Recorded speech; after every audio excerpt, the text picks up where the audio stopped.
스가랴 14장 9에서 21절 말씀입니다. 여호와께서 천하의 왕이 되시리니 그날에는 여호와께서 홀로 한 분이실 것이요 그의 이름이 홀로 하나이실 것이라. 온 땅이 아라바같이 되되 게바에서 예루살렘 남쪽 림몬까지 이를 것이며 예루살렘이 높이 들려 그 본처에 있으리니 베냐민 문에서부터 천문자리와 성무퉁이 문까지 또 하나넬 망대에서부터 왕의 포도주 짜는 곳까지라. 사람이 그 가운데 살며 다시는 저주가 있지 아니하리니 예루살렘이 평안히 서리로다. 사랑하는 형제 여러분, 10월 12일 목요일 새벽 목상에 오신 것을 환영합니다. 오늘은 스가랴 마지막 장이고요. 스가랴는 8장까지 환상편, 9장부터 예언편인데 예언편에서는 그리스도의 초림과 재림을 다루죠. 9장에서는 그리스도가 대속의 피를 흘릴 겸손과 화평의 왕이시므로 그리스도의 군대가 놀라운 승리를 할 것을 예언하셨습니다. 10장에서는 메시아의 통치로 거짓 목자들을 심판하실 것, 그래서 구속자이신 참목자 그리스도께서 믿음의 사람들을 모으고 번성하게 하시겠다 하셨죠. 그래서 그리스도를 기다리는 그 당시 스가랴 당시 사람들은 성전 건설에 동기부여가 되어서 성전은 건설하게 되지만 그러나 그 후 이스라엘은 다시금 범죄를 할 것이므로 그래서 11장은 참목자이신 그리스도가 은총과 연합의 두 막대기로 목회를 하였지만 여호와의 말씀을 알아듣던 가련한 양들 외에는 은총과 연합에서 떨어져 나갈 것을 알게 하셨습니다. 12장부터는 이제 초림과 그리스도 지상 사역 이후의 승리와 재림에 초점을 둔 예언인데요. 이제 모든 이방 민족이 이스라엘에 쳐들어올 때에 하나님께서 유다는 보호하시고 예루살렘은 포위되게 하시는데요. 그 과정에서 유다는 예루살렘이 위기에서 극적으로 하나님께 구원받는 것을 보면서 하나님의 일하심을 깨닫고 적극적인 하나님의 군대로 사역하여 이방 나라들을 불지르는 도구가 된다고 했습니다. 뒤늦게 일어날 놀라운 회개 운동이 있을 것을 예언하신 것이죠. 그처럼 그 예언처럼 오순절 성령 강림과 폭발적 부흥으로 성취가 시작이 되었고요. 이 회개 운동은 온 세상으로 퍼져 나가고 있습니다. 그 당시 오순절 그 성령 강림 그 당시에 이 디아스포라들이 마치 여기서 뒤늦게 회개하는 유다로 이제 비유된 것 같습니다. 자, 13장은 그렇게 회개를 할 때에 더러움을 씻어내는 생명수가 솟아나서 정결케 하는 것이라고 하셨습니다. 그리스도께서 영원히 넘치도록 정결한 물과 피를 흘리심으로 되는 것이죠. 예수님이 거짓 목자들인 대제사장들과 바리새인들에 의해 죽임당하여서 보혈 흘리시며 대속의 기도를 하신 것이 바로 그것입니다. 바로 그 사건은 하나님께서 예언하셔서 섭리하사 예언대로 이루어 가시는 그런 사건이죠. 만군의 여호와가 말하노라. 가라, 깨어서 내 목자 내 짝된 자를 치라. 목자를 치면 양이 흩어지려니와 작은 자들 위에는 내가 내 손을 들이오리라. 즉 거짓 목자들을 일망타진하기 위해 참된 목자를 치게 하시고 그럴 때 진정 그리스도를 따르던 작은 자들, 겸손한 작은 자들은 여호와의 보호의 손길로 말미암아 남은 자들이 된다는 것입니다. 진짜와 가짜가 선별되는 그러한 효과가 그리스도의 십자가를 통해서 있습니다. 여호와가 말하노라. 온 땅의 3분의 2는 멸망하고 3분의 1은 거기 남으리니 이렇게 하셨죠. 그래서 그 남은 자들은 내 이름을 부르리니 이렇게 하십니다. 그들이 어떻게 남은 것인가? 은같이 연단하며 금같이 시험하여서 그 시험을 통과해서 남은 자들입니다. 그들이 내 이름을 부르리니 내가 들을 것이며 나는 말하기를 이는 내 백성이라 할 것이요 그들은 말하기를 여호와는 내 하나님이시라 하리라 이렇게 하셨습니다. 결국 하나님의 손길에 나 자신을 맡겨드려서 연단을 받아들이는 자들만 남은 자들만 구원이 있음을 보여주시는 것이 스가랴서의 맥락입니다. 14장 8절까지는 역사의 종말에 있을 여호와의 날에는 하나님을 대적하는 자들이 성도들을 괴롭히며 큰 시련을 줄 것이지만 그것은 남은 자들만 남게 하시는 구별의 목적과 이방에 대해서는 심판의 목적 이 두 가지를 동시에 행하심으로 믿음이 연약한 자들은 연단을 받아들여서 끝까지 남은 자들이 되어야 할 것을 알게 하셨습니다. 최후에는 재림이 임박하여서는 극심한 재난을 통해서 교회 안에서 가라지와 알곡을 분명하게 분리하실 것입니다. 결국 재난에서 보호받는 자들은 거룩한 자들이고 주와 함께 거하는 자들입니다. 구원의 본질은 주님의 임재와 동행입니다. 그들은 영원히 솟아나는 생명수인 생명수인 그리스도의 보혈로 늘 씻음을 받는 자들입니다. 그날의 생수가 예루살렘에서 솟아나 8절에 그렇게 나왔죠. 그날의 생수가 예루살렘에서 솟아나 세계로 흘러갈 것을 말씀하셨습니다. 그렇게 심판과 구원의 완성을 통해서 드디어 왕은 한 분 하나님뿐이심을 확연하게 하시는 것이죠. 9절 여호와께서 천하의 왕이 되시리니 그날에는 여호와께서 홀로 한 분이실 것이요 그의 이름이 홀로 하나이실 것이라. 네. 그러므로 마음속에 두 왕을 섬기는 자는 구원에 합당하지 못합니다. 재물과 하나님을 겸하여 섬기는 것은 영적 간음이나 마찬가지죠. 재물을 얻는 목적이 하나님을 위한 것이어야 마땅한 것입니다. 10절 온 땅이 아라바같이 되되 게바에서 예루살렘 남쪽 림몬까지 이를 것이며 예루살렘이 높이 들려 그 본처에 있으리니 베냐민 문에서부터 천문자리와 성 모퉁이 문까지 또 하나날 망대에서부터 왕의 포도주 짜는 곳까지라. 네. 아라바같이 된다는 것은 아라바는 문자적으로 평원이라는 뜻이고요. 실제로 계곡지대입니다. 그래서 예루살렘보다 원래 낮은 곳이고요. 또 예루살렘은 그럼 다시 또 높이 들린다고 하죠. 이것은 상징적으로 예루살렘이 나타내는 바 교회만이 높여주심을 받는다는 것입니다. 게바에서 림몬까지 게바는 남유다의 북쪽 접경이고 림몬은 남유다의 남쪽 접경이므로 이것은 남왕국 유다의 모든 지역이라는 의미입니다. 모든 세계를 가리키는 의미라고 볼 수 있어요. 그 다음에 그래서 그들은 이제 예루살렘보다는 높아지지 않는다라고 하는 것이고 베냐민 문에서부터 포도주 짜는 곳까지 예루살렘은 예루살렘 성의 동서남북 문들을 언급하시는데 이 문들 안에 거하는 자들 전체에게는 그 전체에게는 영광을 주신다라고 하는 것입니다. 결국 어느 영역에 속하여서 거하였는가 그것이 중요하죠. 그 영역 내에서도 뭐 높고 낮음이 있을지 모르지만 그런 거 중요하지 않고 예루살렘 안에 거하냐 밖에 거하냐 이게 중요한 것입니다. 우리가 교회에 출석은 하지만 우리의 영적 소속이 영적인 그 진영이 어디인가 가라지 무리에 속하는가 예수 제자 무리에 속하는가 그게 영원한 상급을 가르는 것입니다. 11절 사람이 그 가운데에 살며 다시는 저주가 있지 아니하리니 예루살렘이 평안히 서리로다.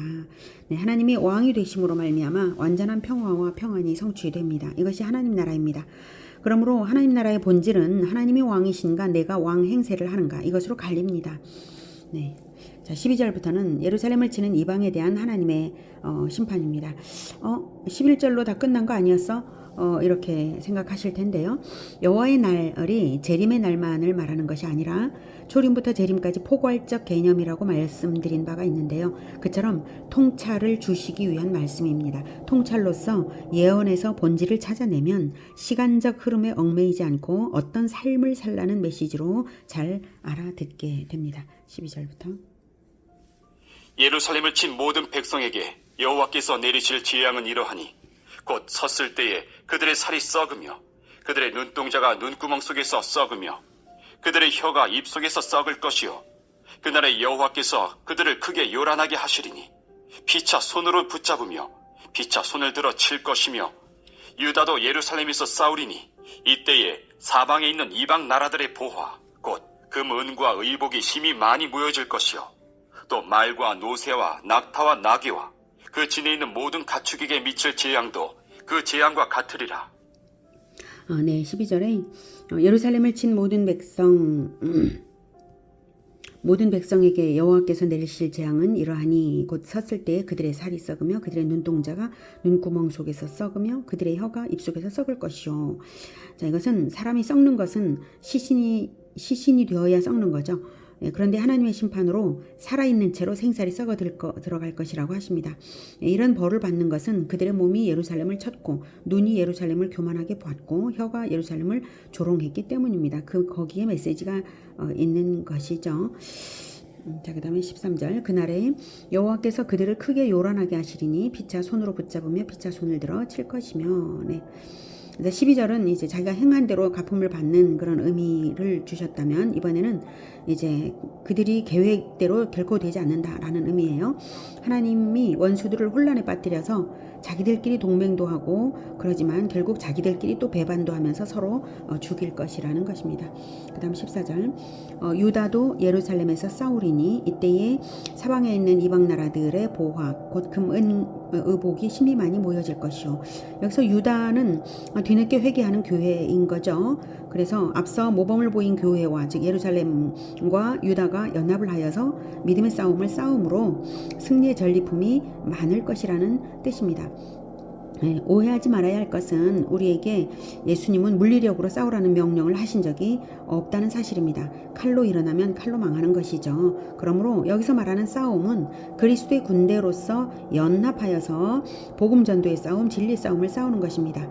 원수들은 자기들의 이익을 위하여서 동맹을 하다가도 배반하고 서로 싸우는데 유다와 예루살렘은 하나님을 위하여서 연합하여서 진리의 싸움, 복음 전도의 싸움, 사랑의 싸움을 싸우는 것입니다. 그리고 전리품은 여기서 이렇게 해서 얻어질 승리의 전리품은 복음으로서 얻어들이는 이방의 교회가 많아짐으로써 하나님께서 베푸시는 것이 곧 그것입니다. 전리품으로 표현하시는 이유는 전쟁 같은 실천을 거쳐야만 얻어지기 때문이죠. 다음 15절 또 말과 노새와 낙타와 나귀와 그 진에 있는 모든 가축에게 미칠 재앙도 그 재앙과 같으리라. 원수들의 소유물에 불과한 육축에게까지 재앙이 내린다는 것은 원수들에게 철저한 파멸을 주신다는 것입니다. 이렇게 완전한 심판을 하신 결과 그리스도의 왕국에 일어날 일들이 어떤 것인지 16절부터 말씀하십니다. 예루살렘을 치러 왔던 이방 나라들 중에 남은 자가 해마다 올라와서 그 왕 만군의 여호와께 경배하며 초막절을 지킬 것이라. 땅에 있는 족속들 중에 그 왕 만군의 여호와께 경배하러 예루살렘에 올라오지 아니하는 자들에게는 비를 내리지 아니하실 것인즉 만일 애굽 족속에 올라오지 아니할 때에는 비 내림이 있지 아니하리니 여호와께서 초막절을 지키러 올라오지 아니하는 이방 나라들의 사람을 치시는 재앙을 그에게 내리실 것이라. 애굽 사람이나 이방 나라 사람이나 초막절을 지키러 올라오지 아니하는 자가 받을 벌이 그러하니라. 그날에는 말방울에까지 여호와께 성결이라 기록될 것이라.